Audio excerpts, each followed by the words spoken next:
साथियों, स्वागत है आप सभी का एक्सेलेंट स्मार्ट क्लासेज में। आज के अध्याय में हम लोग पढ़ेंगे भारत में अंग्रेजी राज्य की स्थापना, British established kingdom in India. Bharat में कैसे एक व्यापारी कंपनी व्यापार करने के लिए आई और उसने न सिर्फ व्यापार किया बल्कि पूरे भारत पर अपने साम्राज्य को स्थापित भी किया। हम लोग चले पहले पॉइंट की ओर, भारत और यूरोप के बीच व्यापार। प्राचीन काल, कर, लाल सागर, उत्तमाशा अंतरीप, Cape of Good Hope. Bharat और यूरोप के बीच प्राचीन काल से ही व्यापार हुआ करता था। प्राचीन काल में यूरोप के व्यापारी लाल सागर होते हुए स्थल मार्ग से व्यापार करते थे, लेकिन स्थल मार्ग से व्यापार करने में उनके सामान को लूटने का डर हमेशा बना रहता था। पैसा भी छीनने का डर रहता था और जिस देश के रास्ते होकर के वे लोग जाते थे उस देश के शासक उन पर ज्यादा टैक्स लगा देते थे। फलस्वरूप सामान यूरोप जाते जाते बहुत महंगा हो जाता था। तो यूरोप के व्यापारियों ने सोचा इस प्रकार से हम ज्यादा लाभ नहीं कमा पाएंगे, हमें दूसरे मार्ग की तलाश करनी पड़ेगी। इसी क्रम में वास्को डी गामा ने भारत का खोज किया। वास्को डी गामा उत्तमाशा अंतरीप, जिसे केप ऑफ गुड होप के नाम से जानते हैं, उस मार्ग से भारत आया और समुद्री मार्ग से भारत कैसे आया जाता है इसके बारे में पूरे दुनिया को बताया। आगे है ईस्ट इंडिया कंपनी की स्थापना। 1600 ईस्वी। सूती कपड़ा, रेशम, गरम मसाला, नील, सोरा व्यापारिक कंपनियों में सामान खरीदने की होड़। व्यापारी कोठी, सूरत, 1608 ईस्वी। ब्रिटेन के व्यापारियों ने 1600 ईस्वी में एक व्यापारी कंपनी की स्थापना की जिसे ईस्ट इंडिया कंपनी के नाम से जानते हैं। इंग्लैंड की महारानी ने ईस्ट इंडिया कंपनी को पूर्वी एशियाई देशों में व्यापार करने की अनुमति प्रदान कर दी। ईस्ट इंडिया कंपनी भारत में गरम मसाला, नील, सोरा, रेशमी वस्त्र, सूती वस्त्र इत्यादि की खरीद करते थे। सूती वस्त्र गर्मी के महीने में पहनने में आरामदायक होता है। नील का उपयोग कपड़ा को रंगने में होता था। सोरा का उपयोग बारूद बनाने में होता था और गरम मसाला का उपयोग अंग्रेज लोग मांस में करते थे, क्योंकि ब्रिटेन एक ठंडा प्रदेश है तो वहां गरम मसाला का उपयोग लोग करते थे। भारत में अन्य यूरोपीय देशों के भी व्यापारी थे। पुर्तगाल के व्यापारी थे, डच लोग थे, फ्रांसीस थे। इन सब व्यापारिक कंपनियों में सामान खरीदने की होड़ लगी रहती थी और आपस में इन सबों में काफी कंपटीशन की भावना थी। अब कोई सामान है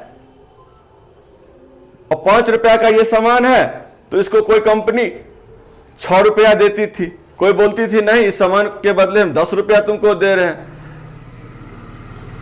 तो भारत के व्यापारियों को और भारत के किसानों को इससे बहुत ज्यादा मुनाफा भी होती थी। ईस्ट इंडिया कंपनियों को जब लगता था कि उनके पास ज्यादा सामान हो गया है, इतना सामान वे अपने देश में तुरंत नहीं भेज सकते हैं, तो इसलिए उन्होंने अपनी व्यापारिक कोठी की भी स्थापना भारत में करनी शुरू कर दी। इसी क्रम में ईस्ट इंडिया कंपनी ने अपनी पहली व्यापारिक कोठी गुजरात के सूरत शहर में स्थापित किया। एग्जाम में क्वेश्चन आता है, अंग्रेजों ने अपनी पहली व्यापारिक कोठी सूरत में कब स्थापित किया? तो 1608 1708 ईस्वी में। ईस्ट इंडिया कंपनी ने भारत के अन्य शहरों में भी अपनी व्यापारिक कोठी की स्थापना की।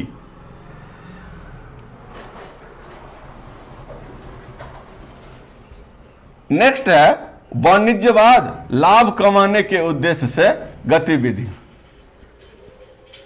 जब कोई व्यापारिक कंपनी लाभ कमाने के उद्देश्य से सामानों की खरीद बिक्री करती है और उसके बदले में सोना, चांदी, रुपया, पैसा इकट्ठा करती है, तो उसे वाणिज्यवाद कहते हैं। नेक्स्ट है अंग्रेज फ्रांसीसी संघर्ष, भारत में छोटे छोटे राज्यों का उदय। कर्नाटक में उत्तराधिकार संघर्ष 1750 ईस्वी। आपसी प्रतिस्पर्धा के कारण बहुत सारी व्यापारिक कंपनियां भारत को छोड़ करके चली गई। उनको लगा अब हम यहां ज्यादा मुनाफा नहीं कमा सकते। अब भारत में सिर्फ दो ही कंपनी थी, एक फ्रेंच ईस्ट इंडिया कंपनी और एक अंग्रेजी ईस्ट इंडिया कंपनी। समय तक भारत में भी मुगल शासन कमजोर हो चुका था और भारत में अनेक स्वतंत्र राज बन गए। इन राजाओं के बीच भी आपस में लड़ाई होती थी। अंग्रेज भी इन राजाओं को आपस में लड़ाई करवाते थे। अंग्रेजों की तो यह नीति ही थी, फूट डालो और राज करो। अभी भी हम लोग देखते हैं अपने समाज में कुछ लोगों का काम ही बस यही होता है, फूट डालो और राज करो। इसी क्रम में जब कर्नाटक के राजा को लगा जो फ्रांसीसी कंपनी का बहुत ज्यादा प्रभाव कर्नाटक में बढ़ रहा है, तो उन्होंने इसको लेकर के आपत्ति किया और इसके परिणाम स्वरूप कर्नाटक के शासक और फ्रेंच ईस्ट इंडिया कंपनी की बीच लड़ाई हुई, जिसमें कर्नाटक के राजा की हार हो गई। फिर कर्नाटक पे संघर्ष को लेकर के अंग्रेजों और फ्रांसीसियों के बीच लड़ाई हुई। अंग्रेज कर्नाटक में अपनी सरकार बनाने में सफल हो गए। नेक्स्ट है अंग्रेज और बंगाल। धनी और बड़ा प्रांत, मुर्शीद कुली खां, अलीवर्दी खां 1740 ईस्वी, सिराज उद्दौला 1756 ईस्वी। उस जमाने में बंगाल एक बहुत बड़ा प्रांत था और भारत का सबसे धनी प्रांत। मुर्शीद कुली खां वहां के नवाब हुआ करते थे। मुर्शीद कुली खां के बाद उनका पुत्र अलीवर्दी खां बंगाल का नवाब बना 1740 ईस्वी में। अंग्रेजों का ध्यान शुरू से ही बंगाल पर था। वो चाहते थे जो बंगाल की सत्ता किसी तरह हमारी हो जाए। अलीवर्दी खां के बाद 1756 ईस्वी में सिराज उद्दौला बंगाल का नवाब बना। सिराज उद्दौला के पास बहुत ही शक्तिशाली सेना थी। बंगाल उस समय में भारत का सबसे धनी प्रांत था। मुर्शिदाबाद इसकी राजधानी हुआ करती थी।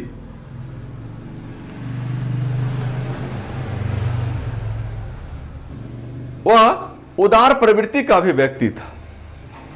उसके बारे में इतिहासकार लिखते हैं जो वह अपने घर पर लोगों को दान दिया करता था।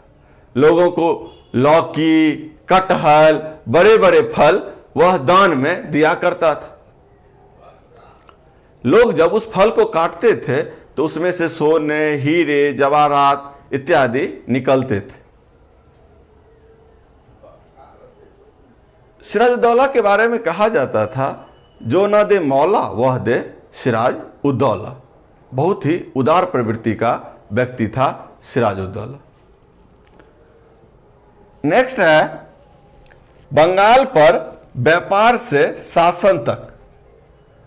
पहली फैक्ट्री 1651 ईस्वी हुगली, शाही फरमान 1717 ईस्वी, सिराज उद्दौला का विद्रोह। बंगाल में अंग्रेजों ने अपनी पहली व्यापारिक फैक्ट्री 1651 ईस्वी में हुगली नदी के तट पर लगाई। मुगल बादशाह फर्रुखसियर ने 1717 ईस्वी में अंग्रेजों को सिर्फ 3000 रुपया वार्षिक कर के बदले पूरे बंगाल में व्यापार करने की अनुमति प्रदान कर दी, जिसे हम लोग सुनहरा फरमान या शाही फरमान के नाम से भी जानते हैं। एग्जाम में क्वेश्चन आता है शाही फरमान कब जारी किया गया, तो 1717 ईस्वी में। सिराजुद्दौला को लगा जो पूरे बंगाल में व्यापार करने के बदले सिर्फ 3000 रुपया का कर बहुत ही कम है, और सिराजुद्दौला ने अंग्रेजों का विद्रोह किया। इसी विद्रोह के फलस्वरूप आगे क्या हुआ इसे हम देखते हैं। प्लासी की लड़ाई 1757 ईस्वी, मीर जाफर बक्सर का युद्ध 1764 ईस्वी, मुगल शाह आलम अवध शुजाउद्दौला इलाहाबाद संधि 1765 ईस्वी।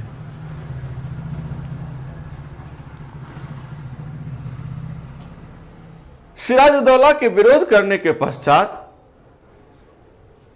अंग्रेज की सेना और सिराजुद्दौला के बीच प्लासी में 1757 ईस्वी में एक बहुत ही भयानक लड़ाई हुई। सिराजुद्दौला के जो सेनापति थे मीर जाफर, उनको अंग्रेजों ने अपनी ओर मिला लिया और उनको कहा सिराजुद्दौला के बाद हम बंगाल का नवाब आपको बनाएंगे। फलस्वरूप मीर जाफर ने अपने सैनिकों सहित युद्ध में भाग नहीं लिया। सिराजुद्दौला और अंग्रेजों के बीच भयानक लड़ाई हुई। इस युद्ध में सिराजुद्दौला हार गया और उसकी हत्या कर दी गई। युद्ध में सिराजुद्दौला नहीं हारा, बल्कि यूं समझिए जो भारत की हार हो गई। यहीं से भारत में अंग्रेजों ने अपनी सत्ता का विस्तार करना प्रारंभ किया, जो कि लगभग 200 वर्षों तक रहा। सिराजुद्दौला के हारने के बाद मीर जाफर बंगाल के नवाब बने। कुछ दिनों में मीर जाफर को भी बंगाल के नवाब पद से हटाकर मीर कासिम को बंगाल का नवाब बनाया गया। मीर कासिम को लगा जो अंग्रेज बंगाल में कुछ ज्यादा ही मनमानी कर रही है, कर का भी हिसाब सही से नहीं हो रहा है, तो मीर कासिम ने मुर्शिदाबाद से हटाकर अपनी राजधानी मुंगेर में बना ली। मुंगेर में उसने बम बनाने की, बंदूक बनाने की, बारूद बनाने की कारखाना को स्थापित किया और सैनिकों का भी नियमित ट्रेनिंग देने लगा। अंग्रेजों को मीर कासिम का ये सब काम अच्छा नहीं लगा। फलतः मीर कासिम और अंग्रेजों की सेना के बीच युद्ध हुआ। मीर कासिम के साथ इस युद्ध में अवध के नवाब शुजाउद्दौला और मुगल शासक शाह आलम भी शामिल थे। तीनों की संयुक्त सेना के साथ युद्ध हुई और इस युद्ध में भी अंग्रेजों ने मीर कासिम की सेना को हरा दिया, जिसे हम बक्सर के युद्ध के नाम से जानते हैं। एग्जाम में क्वेश्चन आता है बक्सर का युद्ध कब हुआ? 1764 ईस्वी। बक्सर के युद्ध के बाद रॉबर्ट क्लाइव, शाह आलम और शुजाउद्दौला के साथ एक संधि हुई, जिसे हम इलाहाबाद की संधि के नाम से जानते हैं। और इस संधि के पश्चात बंगाल में राजस्व वसूली का अधिकार अब अंग्रेजों को प्रदान कर दिया गया। एग्जाम में क्वेश्चन आता है इलाहाबाद की संधि कब हुई? 1765 ईस्वी में। नेक्स्ट है अंग्रेजों का भारत के अन्य राज्य पर कब्जा। सहायक संधि, हैदराबाद का निजाम रेजिडेंट। बंगाल विजय के पश्चात अंग्रेजों ने भारत के अन्य राज्यों में भी अपना साम्राज्य विस्तार करने के लिए प्रयास शुरू कर दिया। इसी क्रम में भारत के बहुत सारे राजा जो थे, उसने अंग्रेजों की सहायक संधि के प्रस्ताव को स्वीकार कर लिया। सहायक संधि में यह नियम बना था, जो अंग्रेज के जो भी सैनिक थे वे सहायक संधि को मानने वाले राजा के यहां रहेंगे और राजा को इसके बदले सैनिकों में जो भी खर्च होता था वह राजा को वहन करना पड़ता था। और जो कोई भी राजा सैनिकों का खर्च वहन नहीं करता था तो अंग्रेज उसके राज्य पर कब्जा कर लेते थे। तो ये सहायक संधि है। इसको स्वीकार करने वाला सबसे पहला राजा हैदराबाद का निजाम था। यह भी प्रश्न आता है, सहायक संधि को स्वीकार करने वाला सबसे पहला राजा कौन था?